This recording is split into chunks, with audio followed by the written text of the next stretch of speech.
Good evening, sir. This is Mittal Nayak. Who is the host? Who is having the Sir, command and control of the entire event? sir, it would be me, Saroj, and along with Dr. Ripal Kanji from GIDM, we would be hosting today's webinar, sir. So who has the control? You mean that what I would suggest is that please mute everyone except the speaker. That is. So, sir, IT would be able to do that, sir. I'll request the IT team to Yes. kindly do that. Yeah.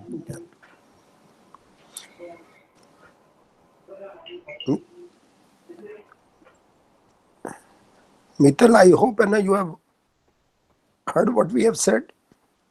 Yes, Pranav is doing, sir. He is having, he is hosting the all event. But is he Yes, online? Is he yes, online? yes, he is on. Yes, sir. Okay, so please mute everyone except the speaker all the time, right? Yes, sir. Good evening, sir. Just to inform you that this is the first time we are doing live streaming of the webinar, current webinar. So, and Okay. we have already shared link to, Saroj Madam has shared link to program coordinator. So, other than 250 students, those who all are interested, they have shared the link and they can also see live streaming of this webinar. So how do we get an idea as to how many of them are saying live? Any idea? That analytics can be done after once this event is completed. Okay, great, good, very good. Thank you, So sir. now we have 93. So we wait for another 5 minutes, Dr. Parthiv, if you don't mind. It's all okay for me anytime, sir. No issues. Yeah, because let them not miss it out. And so because we have young volunteers, and of course, 5 minutes in Indian time is not a problem. We always talk about Indian stretchable time rather than standard time. Yes. Ji, sir.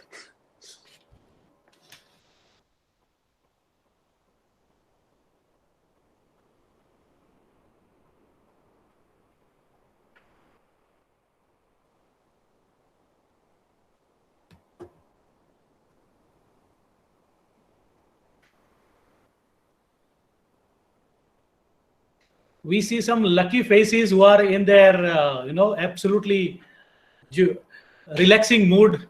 Dr. Nishit, I am finding him so nice to see you in this shape, right, Nishit? you know him?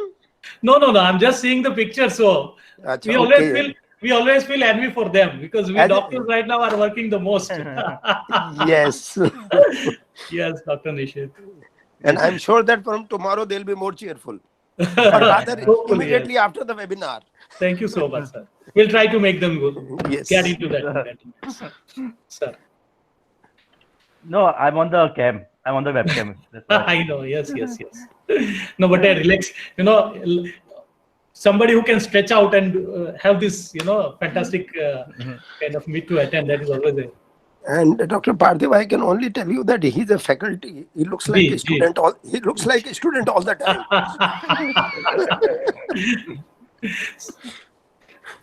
Great. It's, the aging not affecting that always is a virtue. Yes. Let me see how many. 124. Sir. Yes, so it's high dividends. Weight is returns are very high of waiting. Jeez. 128.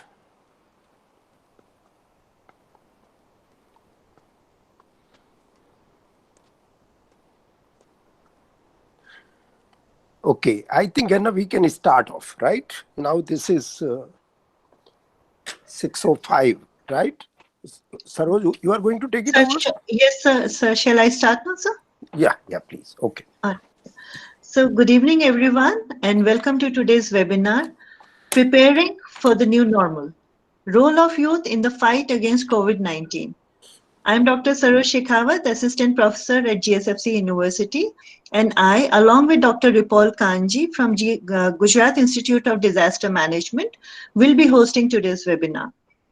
It is said that if our youth arise and act, they have the strength and the dynamism to generate a huge transformation in the society. And this was a thought with which our university president and GIDM Director General Shri P.K. Taneja sir conceptualized this webinar to introduce our that they would need to play during this ongoing pandemic situation. So I humbly invite P.K. Taneja sir to kindly share his thoughts and views on how our youth power can change the society for better. Okay. Am I audible, first of all? Yes, sir. Okay. Dr. Parthiv Mehta and other distinguished speakers, of course, all of them are in-house speakers. One is Dr. Zaveri, Vice Chancellor and the Provost of GSFC University. Then we have two subject experts coming from GIDM, and all my dear students.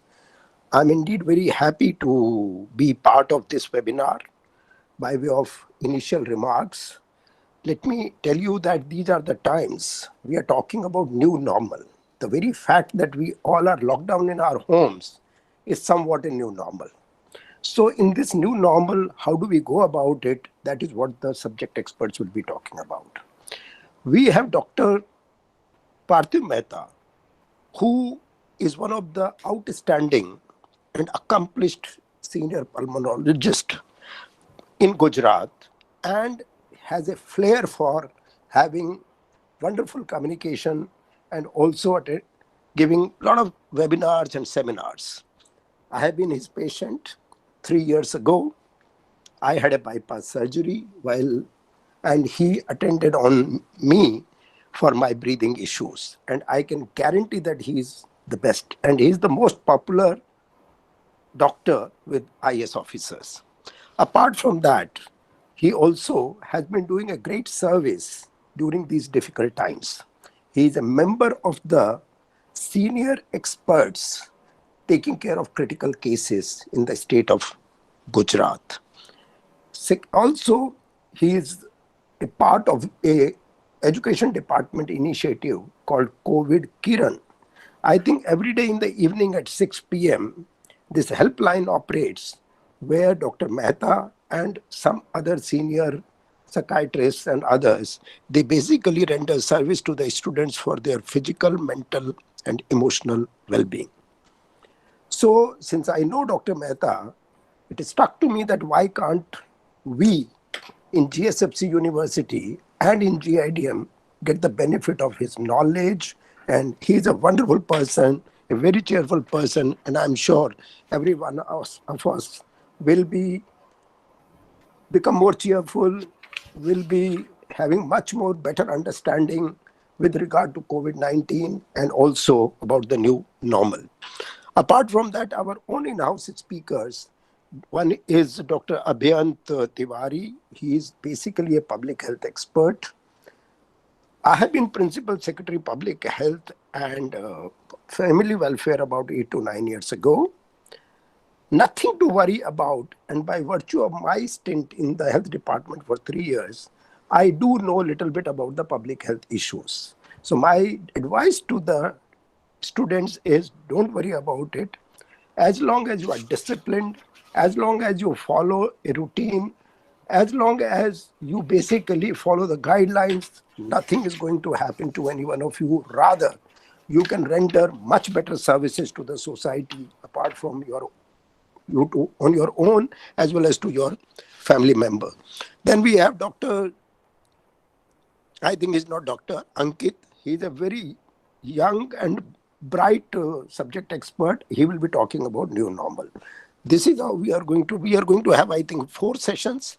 At the end of the session, perhaps these sessions will be much better placed in terms of understanding as to what the new normal is going to be and how youth, particularly in GSFC University, is going to handle the new scenario to their best of abilities. So I hand it over to the host. I think Dr. Saroj will take over. And let me once again welcome everyone, all the speakers as well as students for this webinar. I'm going to sit throughout the webinar. Thank you so much. Thank you so much, sir. Thank you for this wonderful opportunity, because we are all looking forward to listening to the experts and guide us in, the better roles that we can all play in. I would now request Dr. Ripol Kanji to please start with our next sessions. Thank you so much, ma'am. Good evening, one and all. Welcome to this wonderful webinar that has been focused on the theme of new normal. It's very interesting. You might find that nowadays we are all talking about how the lockdown might go on, can be extended, and we need to adapt to this particular situation. And this comes at a very right time that we try to understand what the new normal is and how, as youth myself, will have an enormous responsibility upon ourselves to take this entire agenda forward. So without doing any other introduction, which PK Taneja sir has already done, I will start straight off with the sessions. And I will invite our first speaker today, who is Dr. Abhiyant Tiwari, who is, as already sir mentioned, a very established and expert public health researcher. He has been working with a various number of institutions in the United States as well as also in India. He's also a member of the National Disaster Management Authority's Technical Experts Group, which works on the adaptation plans for heat wave. He's also a lead India and climate reality fellow. So, Dr. Tiwari, the session is yours, the time is yours. Please enlighten us as to how COVID is impacting us and will be impacting us in the near future and the period that we are terming as new normal. Dr. Tiwari, please. Thank you so much, Dr. Ripol, for that humble introduction. Rather, I would say I'm really thankful for that. Thank you, Dr. Saroj. First of all, let me take this honor to thank Shri PK Taneja sir, under whose leadership we are doing this webinar and giving me the opportunity to speak on this webinar with senior speakers like Dr. Nikhil Zaveri and Dr. Parthiv Mehta. Without taking much time, I'll start with my presentation.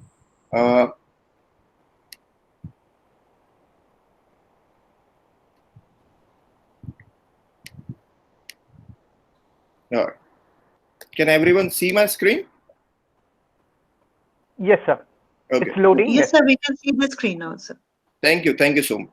So as the title goes for today's webinar, preparing for the new normal, role of youth in fighting against COVID-19.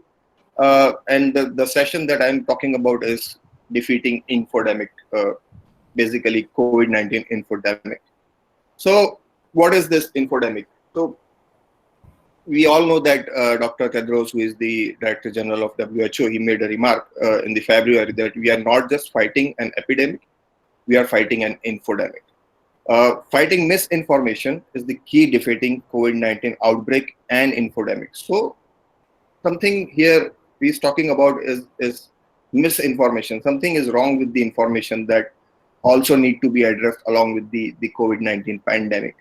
And there are several studies published. One of them came into a journal which is a part of Oxford academic journals, which also claimed that the pandemic of social media panic travels faster than the COVID-19 outbreak. So there are two important questions here for this session, particularly my session. Why youth? Why are we talking about the youth? So if I talk about India, there is a responsibility on youth. This is the survey done somewhere back in 2017, which found that youth, not just rather in rural, they have a higher percentage compared to the urban, are the biggest user of internet, mobile internet particularly. If I talk about what is youth, according to the Indian definition, according to the National Youth Policy of India, it's between the age group of 15 to 35. So we can clearly see here almost, more than nearly 65% of population in rural area that are using mobile internet is youth, and almost 57% in urban is youth. So there is definitely a big stake, a big responsibility. Youth is the biggest, consumer of information, if I can put it precisely. So what is the second thing? So one thing, as I said, why youth? We know why youth. Second question important is, how to fight them, how to defeat the COVID-19 infodemic.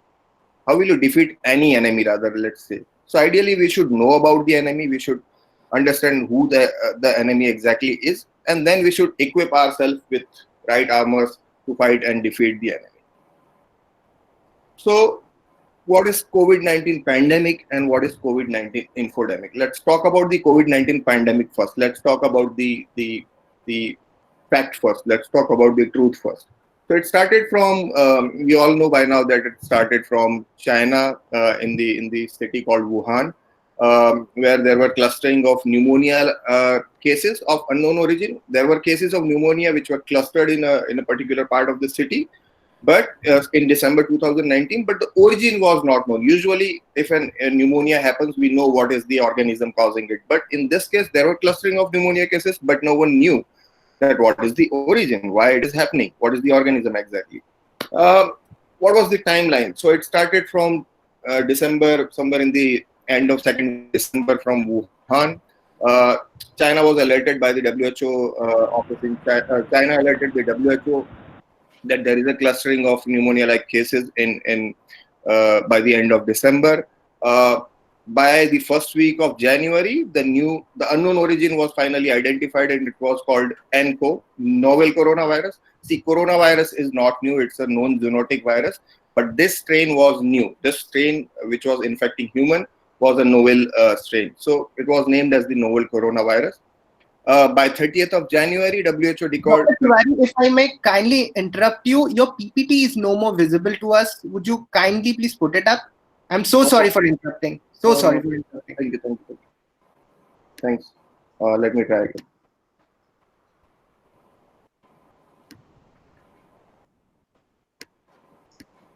Is it now? No, sir, it's still not available. Yes, it is there. Yes, perfect. Is it still there? Yes, sir, perfect. Cool, thank you. And I'm sorry for the trouble. So by 30th of January, on 30th of January, basically the World Health Organization declared COVID-19, which was the name given to the disease, as a public health emergency of international concern. And that was the same day, 30th January, when India also found its first case of COVID-19 in Kerala.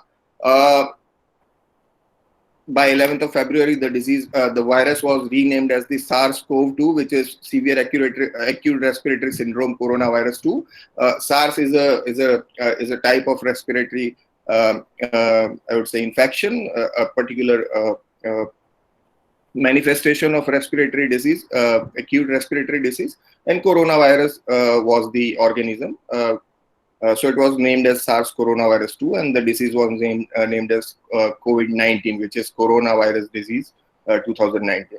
And by 11th of March, the World Health Organization declared as a pandemic. What is the current situation? By now, there are more than 43 lakh.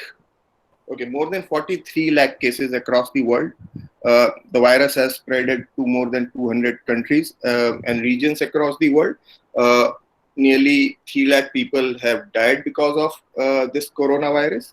And if I talk about India, until today morning, we had nearly 86,000 confirmed cases of COVID-19 infection and nearly 27,000 deaths in India. So how does it get transmitted? It's a droplet infection. So what is basically droplet infection? When a person sneezes or coughs, the fluid particles from our respiratory systems that gets expelled out, and they travel in the air and then drop down based on their size and based on their weight. So the finer particles do travel till a little longer distance, but the coarse particle do settle down immediately. So if a person is infected and if he coughs, and if a person standing in front of the infected person is not infected, but is not also protected with mask or anything, and the infected person is not protected with mask or anything covering his mouth and nose, then there are chances that the person standing in front may get infected. And similarly, if the droplets fall on the surfaces nearby, so like on table, on telephone, on mobile, or any common surface, and then if an uninfected person touches that surface and then touches his eyes, mouth, or nose with the same hand, then the virus can infect the susceptible person as well. If we talk about how severe it is, generally the fatality, the people who get infected and the people who die out of those infected people, that case fatality is generally is found higher in the higher age groups for COVID-19. We can clearly see that among people with more than 70 or 60 age, the case fatality is ranging from 8% to 14%, whereas in the lower age group from 10 to 50, the case fatality is less than 1% or less than 2%. How is the virus manifesting itself? How is the disease manifesting itself? We have seen that in almost close to 80% cases, there are either no symptoms, the patient remains asymptomatic, or there are mild symptoms. And then in 14% cases, we see severe conditions, and then nearly in 5% cases, we see that the patient requires intensive care and ventilatory support and such life support systems. How severe it is if we compare it with the other infectious disease outbreaks? There is a term called R0, which defines the transmissibility. For COVID-19, this is an old graph. Let me tell you, it was 2. Now it has been found. The studies are suggesting that it could be somewhere around 5.7 for COVID-19. So, but still, the initial findings were that for COVID-19, the R0 was 2, whereas for SARS it was 3. And what is R0? It is the average number of person that an infected person will infect during his infectious period. How big is this virus? How big is this enemy that we are fighting? If I put it simply, if we take a human hair, a coronavirus is nearly 500 to 700 times smaller in diameter than a human hair. So we can understand how big is this enemy that we are fighting. It's not big in size, but that is the strength of the enemy. We have often heard a lot of flattening the curve. What exactly is this flattening of the curve? We can clearly see through this video. So we see that there is a line in between, which is the capacity of our healthcare. So if we do not take any measures, we might get the cases immediately at the start of the outbreak or the pandemic. But if we take measures like lockdown, the peak can flatten down, and we can simultaneously enhance the capacity of our healthcare system. So in one step, we can rise our healthcare capacity, and at the second time, we are also delaying the cases and flattening the curve. So this is basically what the flattening of curve means. What we understand by social distancing is it is basically to break the chain. There is a good illustration from one of the scientists. It is an illustration. It is not exactly how is the disease working in COVID-19. But let's say there is one person who is infected. In 5 days, he'll infect around 2.5 people. And if the same rate of infection goes on, in 30 days, there will be 406 people infected. If we reduce this exposure by 50%, then one person will infect around 1.25% in 5 days. And ultimately, in 30 days, we'll have only 15 infected people. And if we can reduce the exposure by 75%, we'll have around 2.5 infected people by the end of 30 days. So this is basically breaking the chain. You are just removing one infected person from the chain or two infected person from the chain. By removing, you mean you either isolate them or you quarantine yourself. And this way you are breaking the chain of infection and not letting others getting infected. So this was so far some basic of COVID-19 pandemic. Let's talk about the COVID-19 infodemic now. What is this infodemic? If I go by the infodemic definition on the Google, it is an excessive amount of information concerning a problem such that the solution is made more difficult. So you are making we are making the solution look like more difficult than it would really be. So basically, like pandemic, here also infodemic behaves just like a pandemic. There is a virus, there is a organism, there is a vector that causes this factor that causes this disease. It's called Dunning-Kruger effect, which is exactly the SARS-CoV-2 of COVID-19 pandemic. What is it? It is basically the problem of people at the initial, we can see at the initial stage of this graph, who have limited knowledge in the field, but their confidence levels are high. So because of their limited knowledge and immense confidence level, they tend to do is they tend to transmit the disease. What is that disease? What are the mode of transmission? They tend to transmit it through social media, through news, and the super spreaders who do the mouth-to-mouth, information passing. What are the symptoms? The infected person tends to pass on the unverified information to the people. And often, the information is supported with charts, figures, and numbers. So it looks very exciting. Oh, this could be a right information because it has come with a figure, it has come with a chart, or it has come with a number. But it could not be the right information. See, one thing we need to remember is that all scientific evidences are not applicable. You cannot apply all the scientific evidences. COVID-19 is a new disease. It just started from the December 2019. And if you go on Google Scholar itself, I haven't searched on the other research tools, search engines, but if you just go on the Google Scholar itself and put down COVID-19, within 0.3 seconds, you will find more than 2 lakh results of publication on COVID-19. Do you think all these results are applicable? Could all these be translated into the policy? Practically, no, they cannot be. So one thing to remember is science could also be funny sometimes. There was a study and it was published that consumption of chocolate is associated with the Nobel laureates. So the countries that had higher consumption of chocolate had the higher number of Nobel laureates. And the same, somebody did it for coronavirus also, that countries that had higher consumption of bubble tea had the lower cases of COVID-19, and those with no bubble tea had the higher cases of coronavirus, but that is not true. How to flatten this curve of infodemic? There is the responsibility of youth that comes, because they are the biggest user and biggest consumer of information. Maintain safe social media distance. Verify the sources. I'm sorry for this misspelling, but take experts' help and be a responsible youth.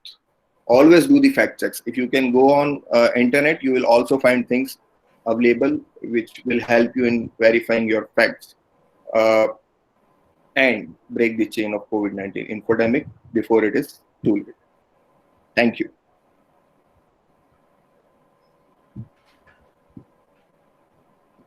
Thank you so much, Dr. Tiwari, for the enlightening session. It was wonderful hearing you, and you touched upon almost all the crucial points that we have started our discussion with.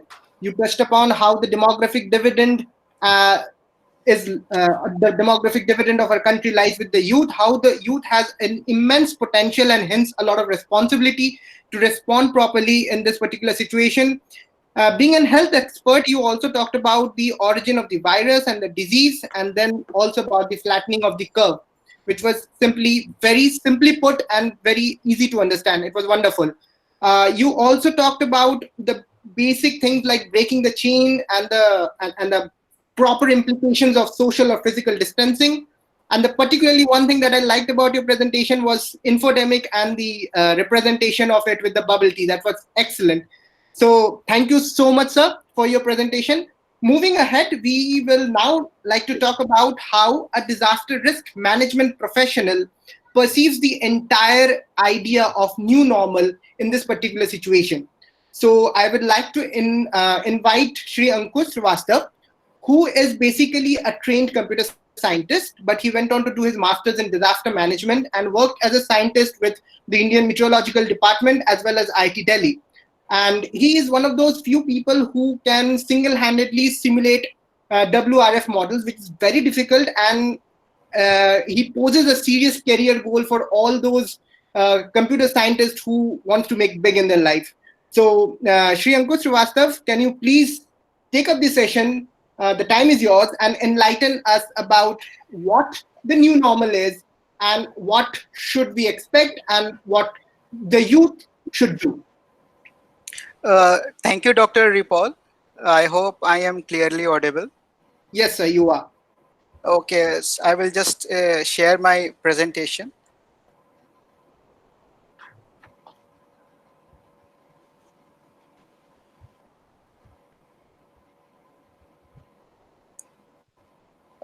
Is my presentation visible to everyone? Yes, yes, it's perfectly visible. Okay. Good evening, everyone, first of all. Today, we are debating on one of the pertinent topics of today's time, that is exploring the new normal. Although huge efforts are being made to return to the pre-COVID normal era, but harsh possibility is also that the virus may never go away and COVID-19 becomes another endemic that the world has to live with. This will change the rules of the game entirely and will lead to age where new norms will become a part of our routine life. So starting with my presentation, first of all, I would like to discuss the disaster risk management aspects of COVID-19 and how it is different from the conventional disasters we face on the regular basis. Conventional disasters like earthquakes, cyclones, floods are especially localized and limited to a small percentage of demography. This means that these disasters occur only at a given particular area and affect only a small percentage of population at a single time. Like we have examples of some of the biggest disasters of Indian subcontinent in 21st century. The 1999 super cyclone, it was limited to the state of Odisha. The 2001 Bhuj earthquake, it was confined to the state of Gujarat. The 2004 Indian Ocean tsunami, it affected the southern part of the country, and the 2013 flash flood, which caused havoc in the Uttarakhand state. So we see that in case of conventional disasters, the response activity and the resource mobilization is concentrated. It means that we need to attend the response in specific regions only. And also in this case, the relief can be poured from nearby non-affected regions. Like in case of 2001 Gujarat earthquake, there were international assistance from many and number of countries. Our neighbor Pakistan also provided 13 tons of relief materials such as blankets and food supplies. In case of pandemics like COVID-19, they are not confined to a particular state, country, or a continent. The extent of exposure is entire globe. So here, the response activity is scattered as opposed to the case of conventional disaster where it was concentrated. And since all are facing the pandemic simultaneously, no external relief either from nearby states or nearby countries is possible. The recovery efforts here needs to be inclusive of all sectors of living world, because obviously it's negatively affecting almost all the sections. It needs to be multidimensional because we are not talking in terms of social and economic loss only. It means that we are not talking only about the number of fatalities or the loss of business or economy, but this pandemic is going to adversely affect the behavior, the very behavior and the way of thinking of every human being. And the third, it must operate at multiple levels. So from the previous discussions, we have come to know that pandemic has thrown some serious challenges, such as we have seen that regular response and relief strategies are not applicable here. It has instigated the need to develop holistic risk management procedures specific to pandemic disasters. Second, the recovery in this case will be unprecedented and a Herculean task. The third one is that we really don't know when this crisis is going to end. So the challenges that have been thrown upon us doesn't seem to have immediate solutions, and we have to learn to live with it. So as it is written over there, the challenges posed by the intricacies of the pandemic and our attempt to bear it and subsist is what give rise to the era of new normal. So what is the way forward? Reorient, adapt, and self-reliance. Reorient. We need to reorient our thoughts, our way of earning money, our ways of imparting educations, our lifestyle, and our responsibilities toward the society. Adapt. We need to adapt to the new circumstances and challenges posed by this pandemic. Third, self-reliance. As mentioned, our Honorable Prime Minister, no external dependence whatsoever. So these three will be the basic postulates or commandments to work efficiently and progressively in the era of new normal. So now I will be discussing about the youth against COVID-19 and what are their actionable domains. We have seen that youth are some of the most affected by the social economic impact of the pandemic. Still, they are amongst one of the most active in global response. They are contributing as researchers, activists, innovators, and communicators. Although by now we must be knowing that what we have to do in time of crisis, I have made some bullet points that I feel are relevant. Providing essential consultation on health, mental wellness, and companionship. We know that adolescence has its own set of health risks, and they are often reluctant to come out open with their problems. Quarantine and isolation may aggravate this problem. This is where youth can pitch in to help their counterparts, as they can be more open while discussing these issues among their own age. Counsel over intimate health issues like unwanted pregnancies, alcohol or tobacco abuse, lack of physical activity, depression can be provided. Using social media and apps to spread accurate information. We are currently witnessing two viral infections, that is COVID-19 and viral fake news. But there is only one vaccine for both, and that is good information. Our youth can use social media and application to spread the accurate information. Third, speaking of out for equitable care, we have seen that this pandemic has brought on surface the social difference existing in our society. Our youth can propagate the concept that protecting the most vulnerable should be the priority at all times. Voicing against stigma and discrimination. We have seen that many xenophobic and racial slurs have been used in pretext of coronavirus. Our youth should voice this concern, their concern over stigma and discrimination, which doesn't seem to end in the recent future. Research activities and technology development. Lockdowns have created vacuum in fields like logistics and supply chain. Our youth can provide technological intervention to fill this vacuum. I mean, some concepts like delivery of essentials using drones have floated, but they still require enough research and development to become a mass reality.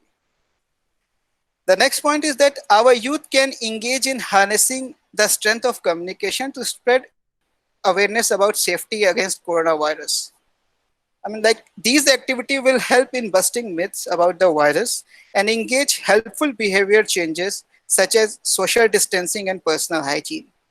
These medium can be used in vernacular language for extended outreach.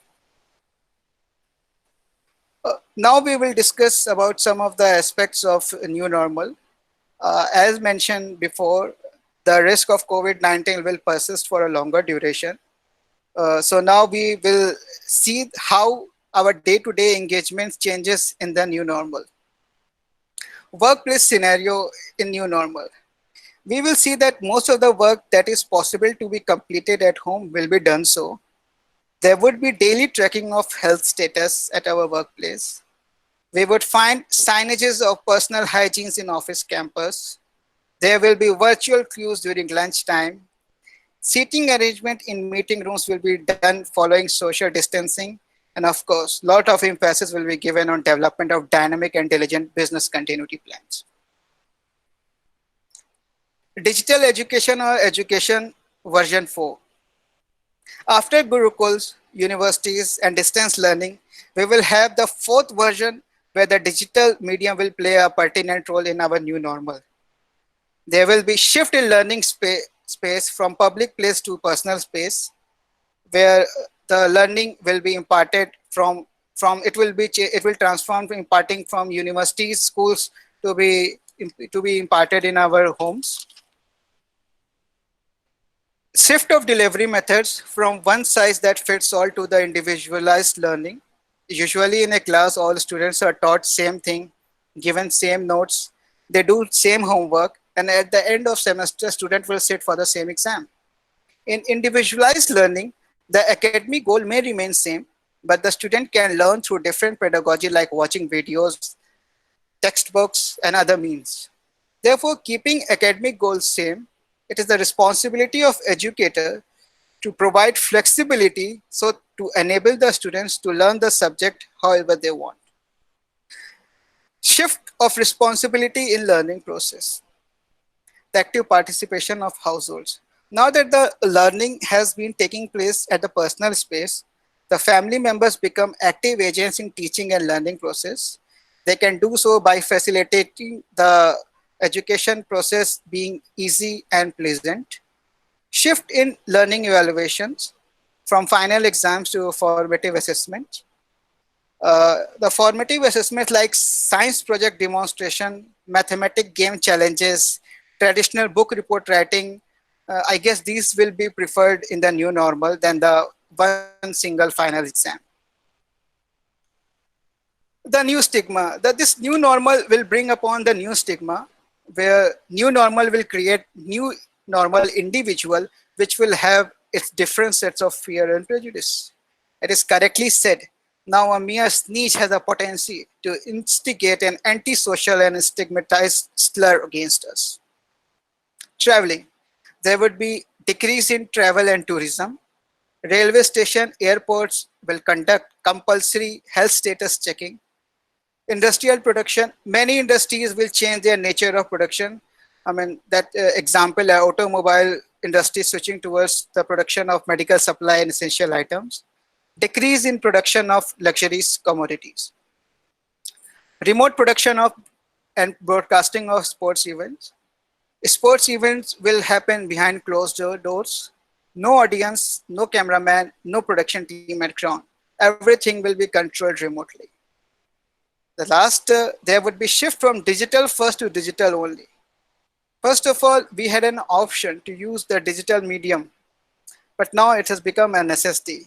There would be increased use of e-wallet, e-cash, e-signing of the documents, e-meetings like we are doing today, and e-reading of library books, because we would be we won't be wanting to use the library books which has already been touched by others. So these are some of the points which I thought would be relevant for this webinar, and that's from my side. This is my team from GIDM, and thank you.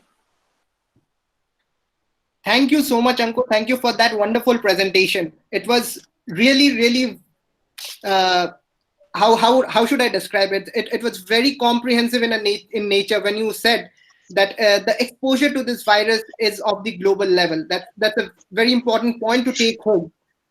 You also mentioned how recovery in this particular disaster is very different from the ones that we have seen, particularly in a point where we do not even know that when this particular thing will come to an end. So that's very good to know. You also try to define what the new normal would look like. It's about reorientation, it's about adaptation, and it's about self-reliance. The 2 points well taken. Apart from that, you also try to highlight as to how this will bring upon changes in our daily life, changes in the workplace, changes in the education sector, and you stressed upon education 4.0. You also highlighted very important things like new stigmas that will also be creeping in our society. You are also talking about traveling, which will become less. You are also talking about sports event being televised remotely and behind closed doors. I am especially going to miss La Liga, which is very difficult for me to keep away from. But then, yes, this is the new normal. Probably we will all have to adapt to it. And then something you talked about is the digital nature of a life, starting from digital payment, digital meetings, and all that. So I guess comprehensive is the perfect word that I can put on after your presentation. It was very good. Thank you so much, sir. Thank you so much. Thank you. Picking up from these points, the only thing that keeps on piquing my interest at this point is that we are talking about adapting to the new normal. We are talking about reorienting ourselves, and that requires a lot of change in our habit, in our mannerisms, in our mental structure. So that is where Dr. Mehta would be able to help us to understand how we can adapt ourselves to the ongoing pandemic situation. And once the lockdown eases off, once they are lifted in a phase-wise and zone-wise manner, how we can manage ourselves, how we can, try to manage ourselves to cope up with this new normal. I will not go into introducing Dr. Mehta, which P.K. Taneja sir has already done.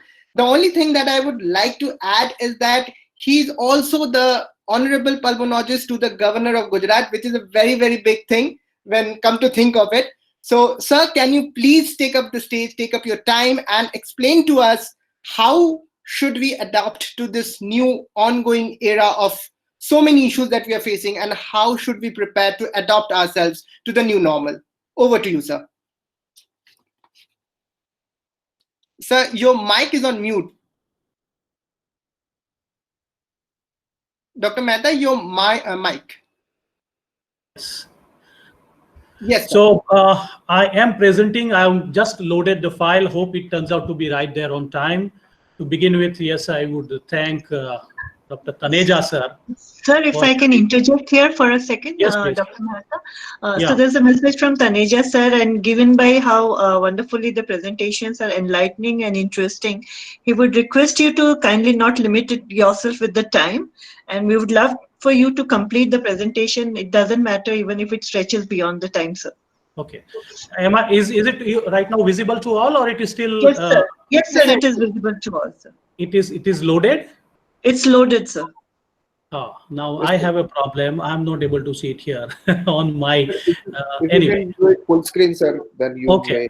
Okay. I have to do it full screen, right? Okay. So I am doing now presenting. Is it now presenting now? Yes. Yes, sir. Yes, sir.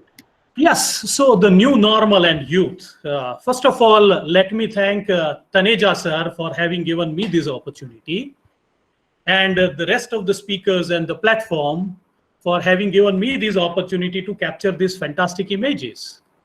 Dr. Taneja sir was there, Dr. Nikhil Zaveri, Dr. Abhiyant Tiwari, and our recent speaker, plus the two, Saroj madam and Akashwani Rapol. Ripol, I was trying to find out where your picture is, but it was there on your Facebook, I'm sorry, WhatsApp DP, but I could not bring it here. And then the rest were there on the screen. I thank you all for having given me this opportunity to communicate with this youth who is going to be defining the way it has been shown in this graph, COVID is going to go down in this country, India. The reason being that, yes, we know we are the youngest population in the world. And whatever we have gone through in last two presentations, I am for sure there would be some kind of doubts, fear. And my job would be to clarify those things, that it is not a killer disease if we behave well. So let us try to put in something more. We know about how COVID spreads, but we are to talk about how COVID comes into us. It has a very big attitude. It doesn't come in unless we go and bring it in. We have to invite, hey, come here. I'm going to take you inside my house. I'm going to take you inside my house and I'm going to give you an opportunity to meet with my grandmother or my mother who is an elderly and sick person, or a child who has just taken birth about a month back. So you can chew it up, you can take up that life. So that attitude is there with COVID. In case if you and I will not go and invite COVID, it's not going to come in. So let us have a simile. How does COVID comes in? Just imagine that there is a flood in the city and all the sewage and everything has been blocked in. So there's a lot of water with dirt and mud and everything, which is there on the roads. Assume that this is an event wherein Modi ji had invited Mr. Trump and we are standing by the sides, and suddenly a vehicle would move there and it will splash the water. Now, when water splashes, it is obvious to go on to people who are there on the roadside. So those who are on the front lane would get drenched into it. They'll get wet totally. The one who in third, fourth, fifth lane, who's on the 10th line on the backside, may just get some of the drops of it. So the numbers which we are seeing about the people infected or having come positive, it is a big group of people from those who have been literally drenched into that water, which is dirty, to somebody who has just received a drop onto their body. So the spectrum is about those who are infected and those who are affected. We need to segregate both these two. Those who are affected, those who have become clinically significant deceased, they are the one who are fighting for the disease to get back, or they are fighting for the survival. So with this note of time, I'm putting in a little extra information. COVID is 0.125 micron in the size. And if we weigh each and every virus which is there on this planet Earth, which has affected this many people, which has taken this many lives, you can weigh it about 5 grams. It is just 1 teaspoonful of material which is creating this havoc. Because it is invisible and it is creating this havoc, we are here, come together today on this evening, therein we need to discuss certain points. I as a doctor and you as all those who are into the field of education, those who are gathering more and more new knowledge. So my job today would be to give you 5 points advice or 5 points knowledge or 5 points discussion. We know our body is made up of 5 elements. We know we have 5 senses. If we can put it more together, we have 5 extremities, 4 limbs and 1 head. That's a 5 part. We have 5 major organs. That is liver, kidney, intestines, heart and lungs.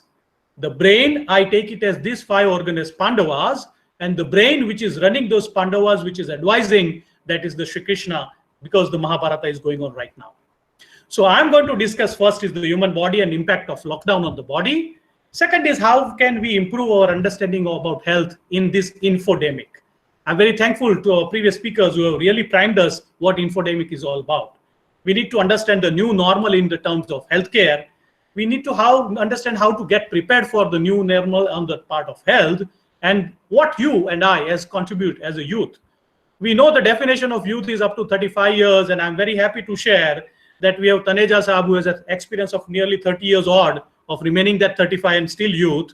And I am the one who has nearly 20 years of experience remaining youth and still continuing. So is with Zaveri Saab and all those seniors who are sitting here. So let us talk about human body. We have these many vital organs.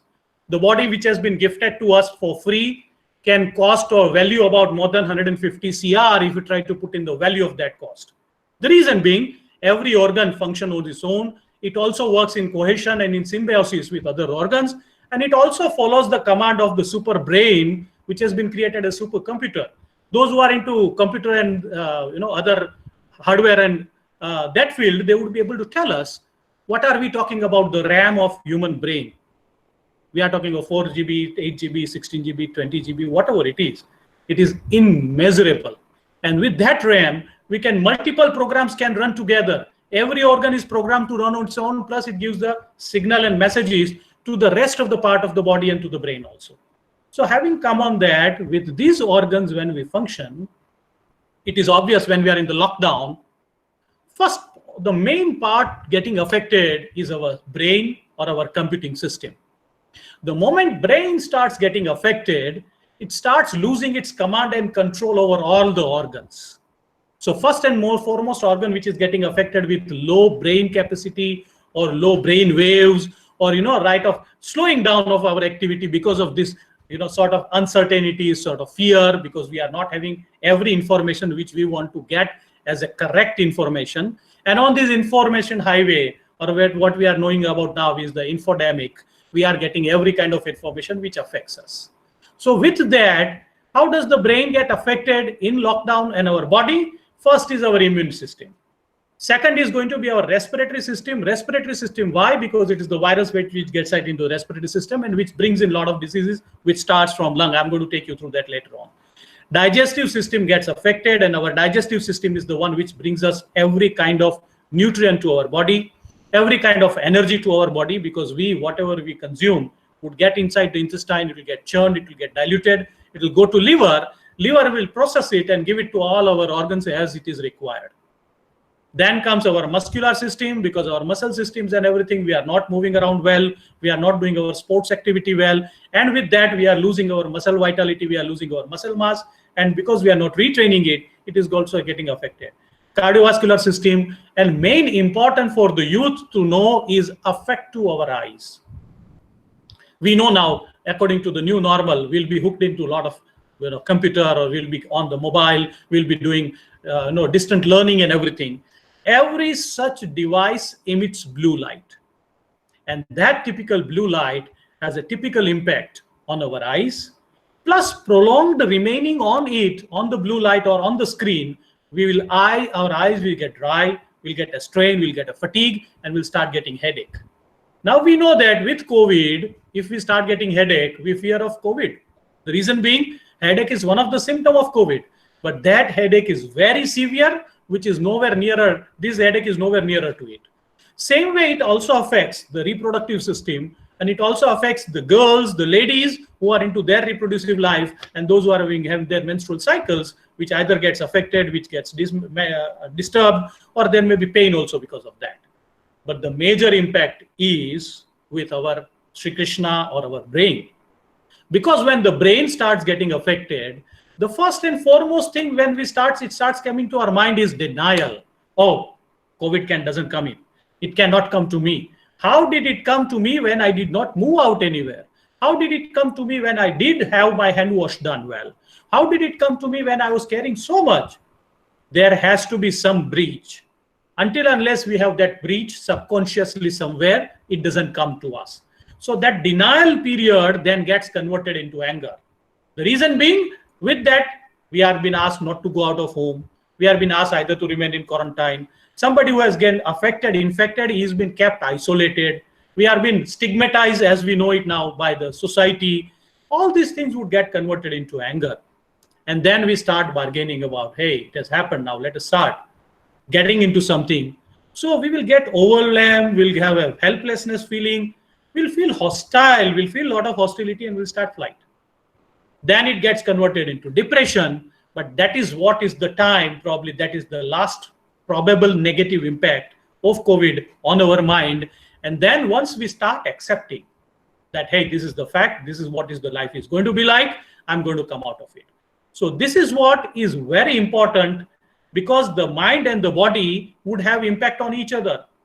Poor mobilization, poor activities would make a negative impact on mind, and poor thinking, improper information analysis would have an impact on the body. So both these, in case if we can take care of it well, and that is what is, I congratulate sir and all of you having taken this initiative so that we can come out of it and we can deal with it. So here it is, Infodemic. I have taken this picture just while our other faculty was making his presentation, Abhiyant, and he has made it very nicely that we know about all these things. The reason I have put it is, understanding about the health in infodemic is very, very important, because every information we receive has its own impact and has its own interpretation capacity. Now let us know about this particular slide, what I have put in. On the left, we know is a mark sheet, or it is something called as wherein we have our performances, how many marks we have to get in, what we have performed, and where do we stand. Now such documents are well read by those who are into education and those who are still ongoing into education. Person like me who has completed his 12th grade in 1983, probably it would be Roman and Latin for me to go through all these topics, all these subjects, because it is something alien to me. I need some education expert to guide on this. Hey, what is this? The one on the right side is talking about the way the shares and stocks are plunging and what the economic impact is on the market. In this also, we need to know about the opening price of the share, what is the daytime low, what is the daytime high, what is the daytime closing, all these things. These are all Roman and Latin for those who are not educated into it. We all are literate, we can read and write, but we cannot analyze it, we cannot put in an interpretation to it. And we cannot implement anything without taking a help from a health expert. Now I'm going to bring you the third one. These are the ones like we always see, the numbers and the charts and everything. The one on left side is showing that the people between 21 to 40 years of age, which are nearly youth, they are contributing 42% of the patients. Hey, in India, the youth is affected the most. Then comes 41 to 60 years, that is 33%. Then comes 16.69, the 17% by the above 60 years, and then comes about 8 or 9% by the 0 to 20 years group. It is amazing, isn't it? Because we are different than the world. The world has given different numbers. US had elderly more, children were not there. But we are seeing only one part of the coin. Now I'm going to take you to the other part of the coin, which is there on the right side of the screen. If you see the population distribution of India, from 0 to 10 and 11 to 20 years, they contribute 15% of the total population. From 21 to 30 and 31 to 40, that block of 20 years of age group, it contributes 46% of the population. The age group of 41 to 50 and 51 to 60 contributes to nearly 36% of the population, and more than 60 years is contributing by 3%. Now we interpret this on this aspect. The population which contributes nearly 3% of the total population is 3%. Compared to that, the patient population is nearly 17%. So it is nearly 5 to 6 times of their share of community or population, wherein the patient share is very high. Reverse is for the 0 to 10 and 11 to 20 years. They are 15% in population, wherein they are contributing by 8.6 or 8.5, so nearly 50% to that. Now we come to 21 to 40, which are 46% in the community of the population, and they are contributing nearly the same as a percentage, and the same is true for 41 to 60 years of an age. Now, beyond these, there is something which is also considered, and that is the risk stratification based upon the age and comorbidities.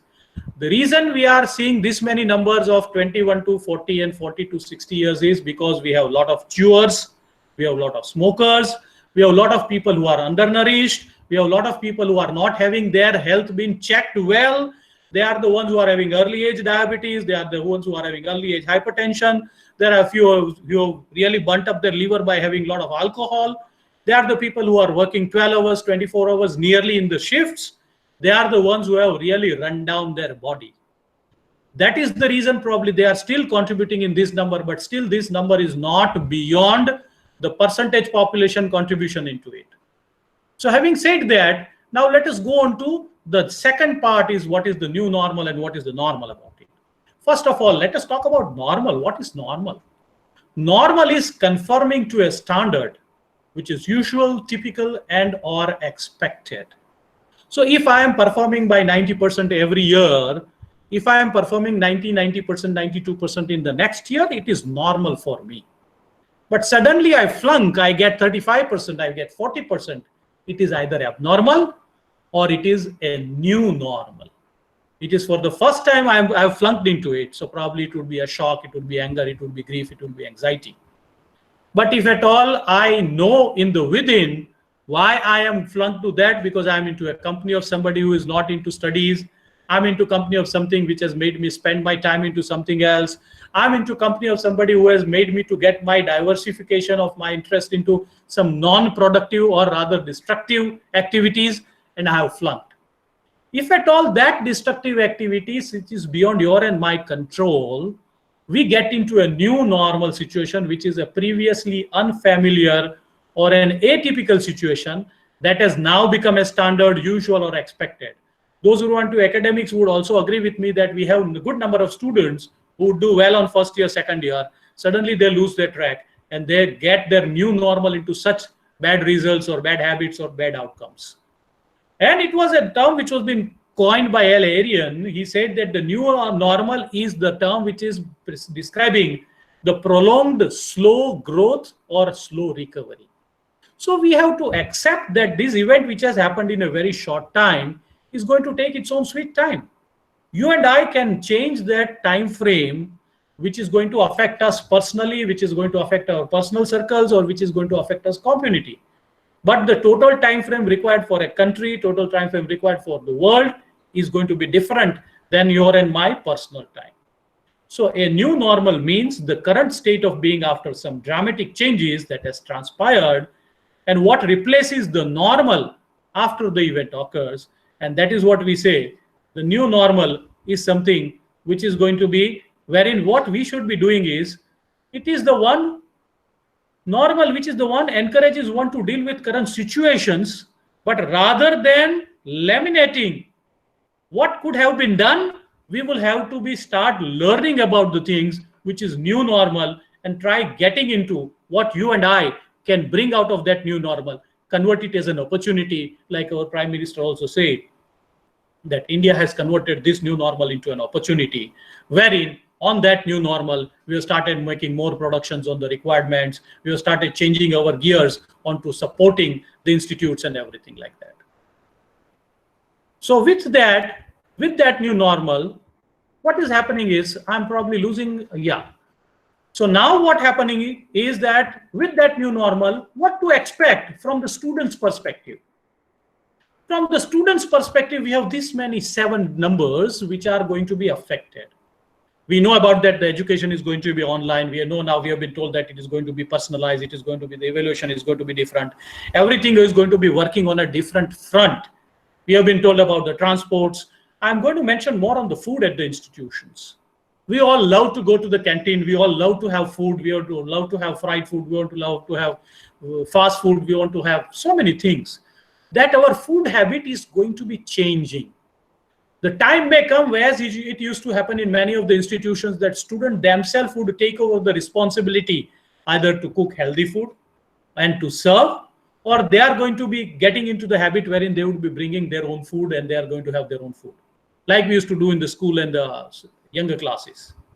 The sports is going to be changing. The scenario in the sports is going to be changing. There may be a time until we come to that kind of an understanding which sports can be allowed. Right now, we are into all the sports. They are having close contacts. They are having close interactions. So probably they would be changing.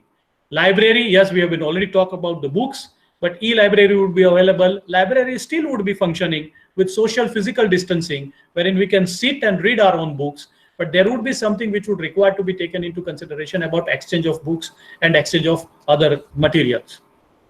The impact which a student would have is the last 2 points. We all love to do events. We love to do gathering because it is not only exchanging of fellowship on the ideas, but it is also increasing the bonding. But now there is something which is a very small micro tiny virus, which is reducing our capacity to get bonded. And our expression of bonding always is physical. Either we pat somebody, we give a high five, or we give a hug, or we give a jadoo ki jhappi. Jadoo ki jhappi right now is going to be a far-fetched dream. And probably we all, as it has been seen in this picture, that we'll be standing in the queue and we'll all be connected with our own mobile, iPad, or our books. So that is going to be something which would be missed by the students. Outing and tours, yes, that is going to be once again, after we go all normal, after COVID it is out, after it has been controlled well, and then we will be able to take it up. The reason I have put this is, we need to prepare ourselves to embrace these challenges and try to take something on right now when we have a time when we are still at home. Rather than taking up different other challenges, we can start taking up these challenges, which would be very good. Somebody else has made the mic on. Probably I'm not able to change. Dr. Mehta, Tanisha sir has lost the connect, I think, because he's not able to see the presentation. Could I request you to once again, start the presentation, present it again? From the beginning? No, sir. You can just present the same slide again. Okay, this slide. Okay, fine. So now I'm talking about the new normal, what to expect. That is a typical student's perspective. The student's perspective is very important because when I see at my end, as an educator, I would have a different vision. I would have a different interpretation. But as a student, what am I going to expect, or what am I going to get ready for? What should I be affected with? Somebody's voice is on, so can make the mic mute. For education, it is going to be, we know it is going to be online. Every material is going to be distributed online. It is going to be more personalized. They are going to be appearing in the exams on their own, which would be very personalized. So I cannot cut, paste, and copy. With online education, I'm going to be sitting in my own chair on my own corner. So I'm not going to get the feel of being in the institution, being in the larger classroom, because we are all connected with our 5 senses into a 3D world. 3-dimensional world is going to get converted into 2-dimensional world. We cannot touch anybody, we cannot smell anybody, we cannot get the feel. The smell I'm talking about is very important because somebody has put in a good, sort of a spray or a kind of a scent, which also matters the most. In the younger years or in the youth, typical smell tells about who has come in, even if I have not taken my face up. The transport we have been told about the transport facilities, very important would be those who are in the nearer vicinity to the institute can start taking bicycles or single vehicles, which does not make them to spend a lot of time, and they can take theirs. Public transport also, there would be guidelines coming in. But the transport in which we have been having a habit of, a fully loaded bus, wherein we push people, we jump onto the queue, and we start getting onto the vehicle, वो लटक के जाने वाली बात, वो सब चला जाएगा. Right now, we'll be missing that. And that has its own, way and flavor and impact onto our day-to-day life. Food at the institute, as we talked about, the food is going to be very, very vital part. We need to have good food. Either we can carry food on our own. The food service is in the canteen, jahan pe halla gulla hota hai, we share a cup of tea. So sharing your own cup of tea with somebody, or sharing your bite of chocolate, or sharing your bite of sandwich with somebody is going to be a dream far away. So we have to cultivate new habits of having our own food. And lightly we say, when we were in our school years, we used to carry our tiffin boxes.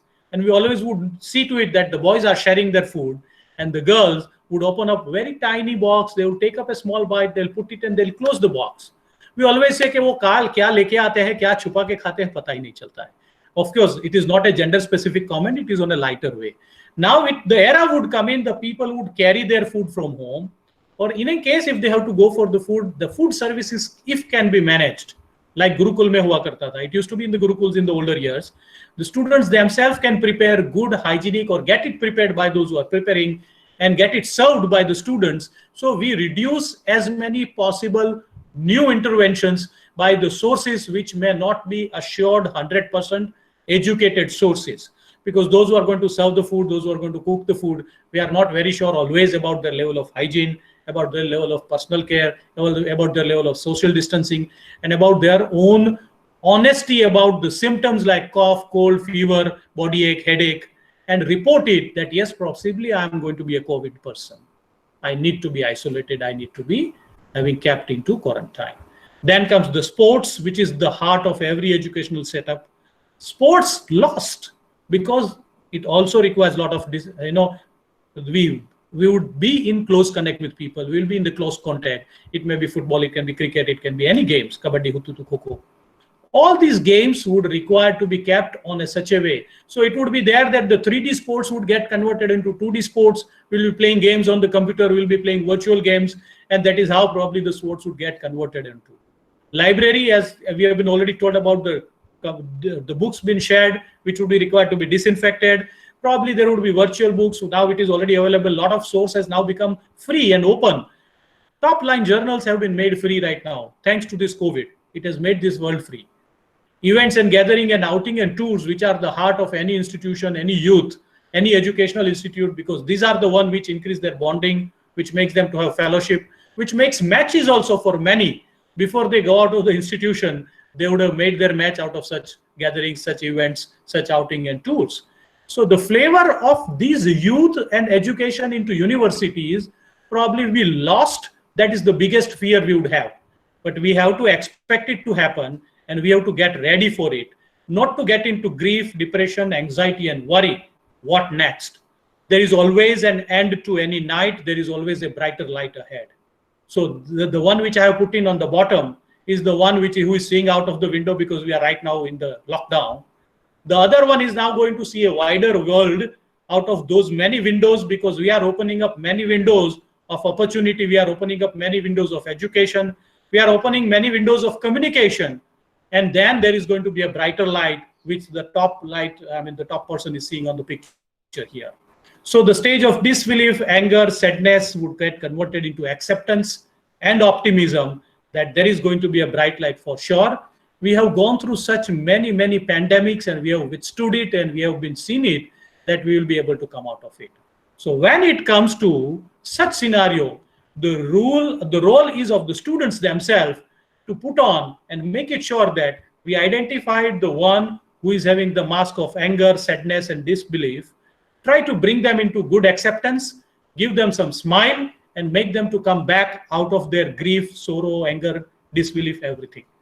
That is what is going to be a newer normal for every student to come into this last right two phases, wherein they are on acceptance, they are on optimism, and they start getting back to their normal. Many of these students would have lost their dear and near one in this COVID pandemic. Somebody would have lost his grandmother or grandfather, somebody would have lost his uncle, somebody would have lost their siblings. In that case, the role would be with us to see to it that we try to bring them to normal. So how can we prepare ourselves for such healthy new normal? First is we have to learn which we do not know. So that is a part of I know that I do not know. Something which we have to unlearn, because we have been learning a lot on this Infodemic or on WhatsApp universities. And once we unlearn that, we have to relearn it also. What we have to learn and relearn and unlearn, first is about our body. We buy an air conditioner machine, we buy a car, we buy a scooter, we are being given a booklet that, hey, you can use this scooter or this car in this fashion. You need to have it serviced this way, you need to fill up this much of fuel, we have to put in this much of air pressure, we have to check it regularly like this. Then we have such guidelines of maintenance, the same way there are guidelines which have been floated day in and out. Few of are correct guidelines and few are the ones which have been falsified. Even in the guidelines, there are many documents, many pages. So we need to identify which page is relevant to me. The guideline topic about talking about which medicine to be used, whether to use tocilizumab, whether to use steroids, whether to use hydroxychloroquine, whether to use azithromycin, has no business with you all. We all are under education in students. We are not in the field of medicine right now. We are trying to come into a zone of medically educated people from medically literate people. There is a thin line of differentiation between the literacy and education. Literacy is capability to read and write. And education is to understand, interpret, and implement. We unfortunately jump it over on the other side and get lost and then get frustrated. We start shouting, ye nahi ho raha hai, wo nahi ho raha hai, mujhe nahi mil raha hai, I'm trying to get more info, I'm trying to interpret this. It's none of our business. Let us go to the one who is educated, who is sufficient, having information and interpretation capability to pass on relevant information. And then comes about to know what to take care for ourselves and to take care for others. I'm going to take you through that. There is a need of reconfiguration also. Reconfiguration about our targets and our approaches, which are going to be new targets and new approaches. These new targets and new approaches would have three divisions.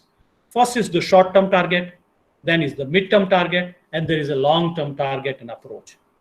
So the first target for us here would be, we need to get adapted to the newer technologies. We need to accelerate. So I need to have my powerful internet. I have to optimize the need-based use and productive use of antiviruses against corona. So the information what is provided right now is an antivirus for the corona. The material of corona which is loaded inside our brain need to be taken out.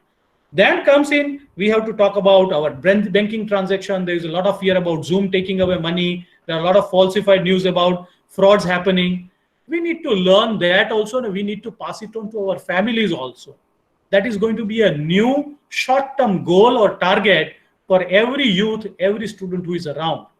They are educated, I would say educated, in terms of such uses of internets, uses of mobiles, mobile softwares, and everything, they can educate to others. Then comes the medium-term goal, that is to press the reset button for our working habits.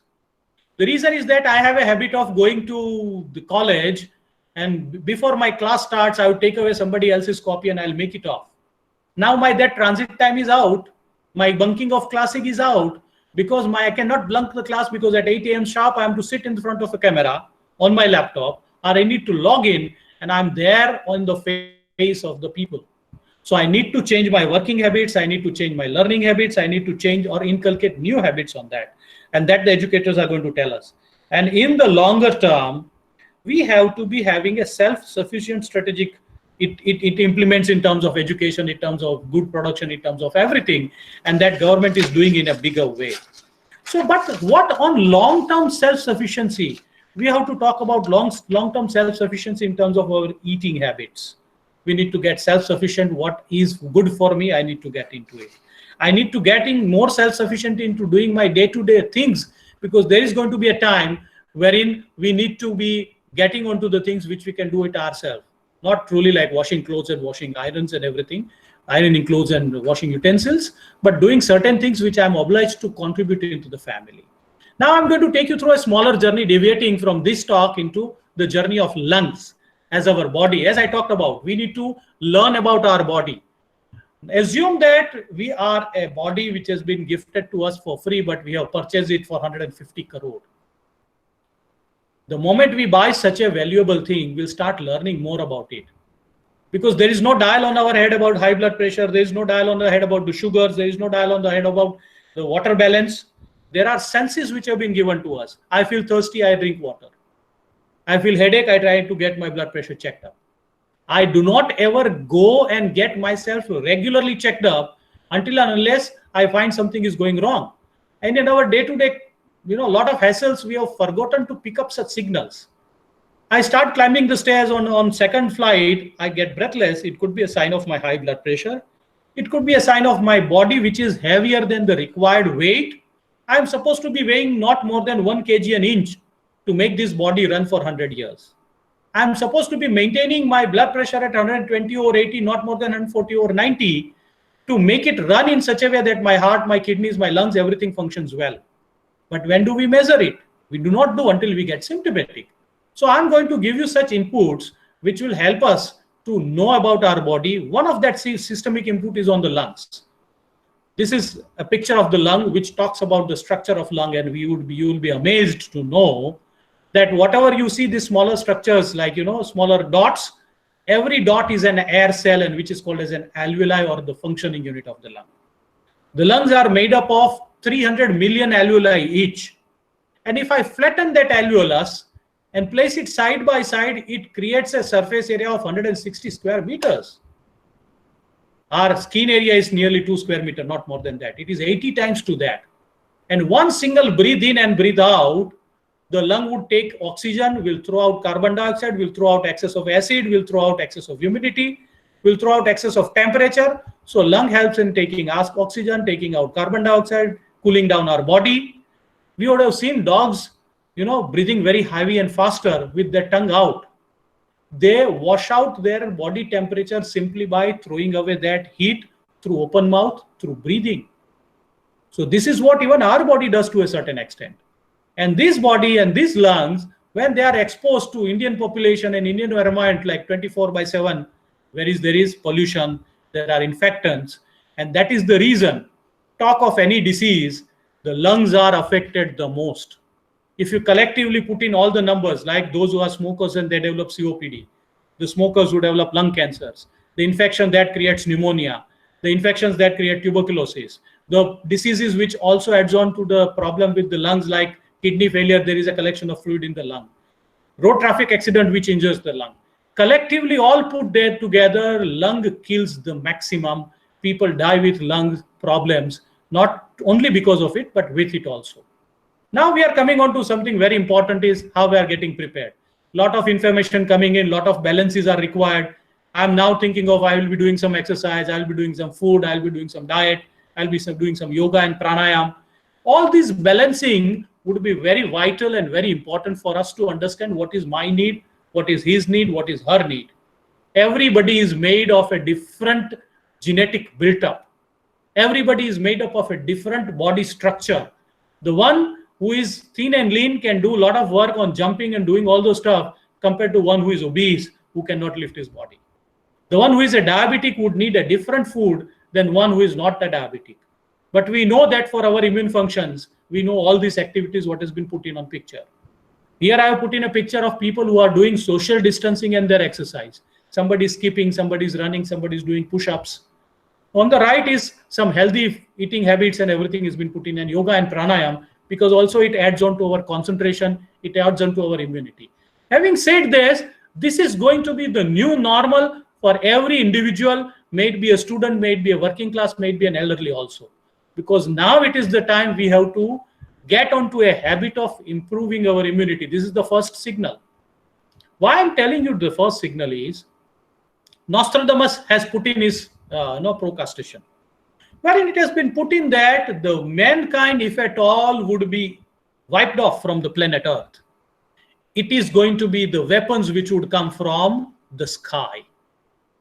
So we know that the weapon can come from skies. Either there may be lightning, thunder shower, or rain, which can lead to flooding, or there can be fire, which can burn out everything, or which can be there, or there can be excess of heat or excess of cold. No, these three are not the weapons which can kill us, because we have now developed protection for this. The weapons are going to be the viruses, the fungi, and the bacteria, which would travel through air, which will get into our respiratory system, and then which will kill our organs and which will kill us. So to make it sure that we can fight against these, we need to improve our immune system function. Taking in an immune system function is not that like that chota sa recharge kar diya, you put in a plug in something and you get your battery recharged. No. Yes, there are many ways and means people have started throwing on, take this pill and that pill and this powder and whey power, whey protein and all. This is not going to happen in a day, in a week. It is going to take its own sweet time. But it is always better late than never.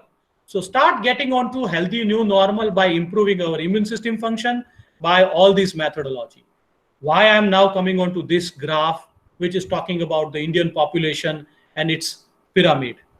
We are proud to say that we are the youngest averaging age country in the world, though we are sixth largest, one of the second largest population. And we are into this bracket, that is, though it has gone a little lower, from 15 to 35, and that is the youth bracket. If this youth bracket starts behaving as the warriors not only in the true terms of taking a weapon and going and fighting out with somebody, but warriors in true terms for own self, warriors as a true terms for helping others, and warriors in the true terms for helping the community, the government, and the society by and large. What can we do? Let us go into it. Right now, our situation is the right bottom picture, wherein we have the weapons which are just like the one which has been placed here. We know that we do not have those many medications. We are having medications which are indirectly working over COVID, its impact on the body. But what is important is the second top picture is COVID is trying to enter inside our room, inside, and trying to come and kill us. We are holding the gates, we are holding the doors. We can hold the gates and we can hold the door by following whatever has been asked to do. We are asked to do our hand wash, we are asked to do social distancing, we are asked to do face masks, we are asked to use the shields, we are asked to keep ourselves only and only on requirement-based things to go out. So youth as a corona warriors can take up these responsibilities on educating the elderly, educating the community, educating the other people, and also starts contributing in such activities. Right now what we see is that most of middle-aged people are going out because he's the father or she's the mother. She knows what to buy, what to get. No, that is not the case. Now we can learn the new normal would be a youth going out and doing all these shopping requirements, especially there is somebody elderly in the family. The youth going out doing shopping for somebody who is next door, who can be helped in such a way. Youth going out to educate the people, youth going out to do a lot of local cleaning, they are going for the food services and helping others. So youth as a corona warrior can be a new normal in our day-to-day activity, rather than getting connected only to friends sitting on chai ka kitli or going on a food joint or going to Sindhu Bhavan, SBR social. They can do it, but right now it is not so. So let us get into this. Youth as corona warriors can help these high-risk people, the young children, the elderly, those who are not capable of taking care of themselves. This can happen only and only if we can come out of infodemic and we can gather the proper information, the proper training, and that is what the GIDM is doing all of. GIDM can create a program which they already have to create these corona warriors more trained. They can, based on the communities, every community can have a team of 10, 15 COVID warriors, corona warriors, and who can take away the impact of COVID just like this, because we are now coming across the day where the gates are going to be open. Unfortunately, we are Indians, we know we are known to be law breakers. To break a law or to defy the regulation, we take it as our birthright. To behave irresponsible grown-up is what we have been till date. We have been told to wear helmets, we have not been wearing, and we lose nearly 250 to 300 people every day because of road traffic accidents, out of which other 130 to 150 are two-wheeler riders. We are not losing them right now. We are told not to use tobacco, we are told not to smoke, we are not to get into such habits. That is happening, and India is losing 3,500 life every day because of tobacco usage. It can be tobacco-induced cancer, it can be tobacco-induced COPD, it can be tobacco-induced lung diseases, it could be tobacco-induced heart attacks, strokes. 3,500 every day.